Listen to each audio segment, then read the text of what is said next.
Well, now I'm going to show you how to make the frosting. I've got 2 cups of shortening in my bowl. I'm going to add 1.5 teaspoons of vanilla extract, and it's clear so it won't discolor my frosting. Because even though you use regular extract, it will put a brown tinge to your frosting that you don't want to have. So add 1 teaspoon, now a half. I'm also going to add 8 tablespoons of warm water. The reason I use warm water is to help blend the frosting together. Once it becomes room temperature, it thickens up.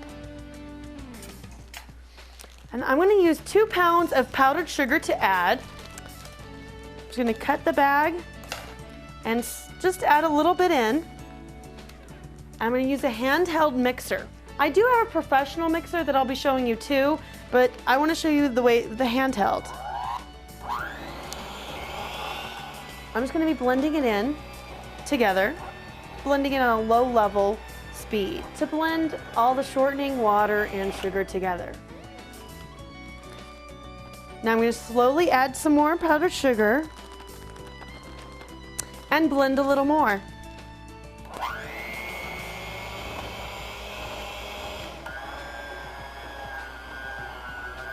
If you start to hear the motor drag a little bit, increase the speed a notch.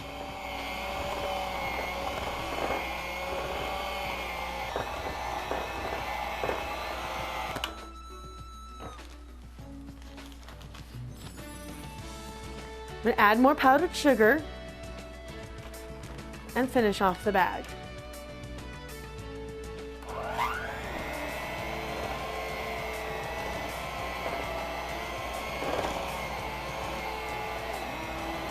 I'm also moving the mixer around to the edges to scrape down the sides.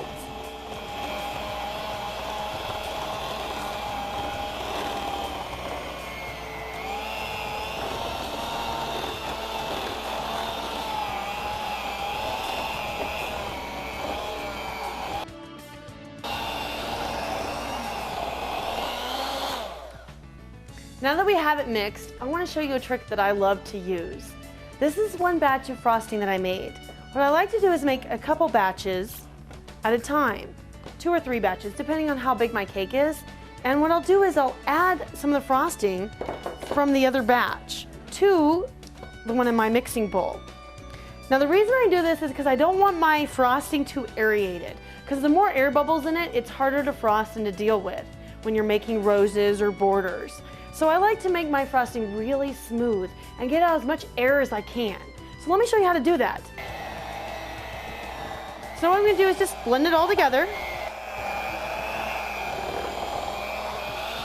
As I move it around, you can still see some big air pockets going through. I want a little more frosting in there to really get it nice and thick so that there's not much air being whipped in there.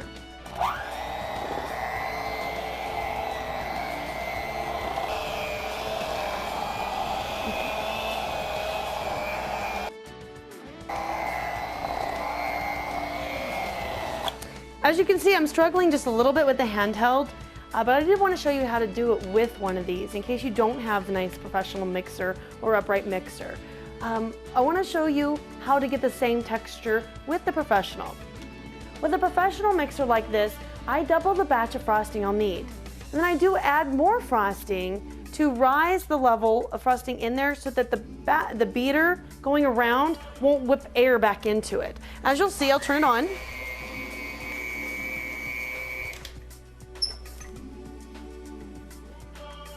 Be sure to scrape down the sides of your bowl for a nice, even mix.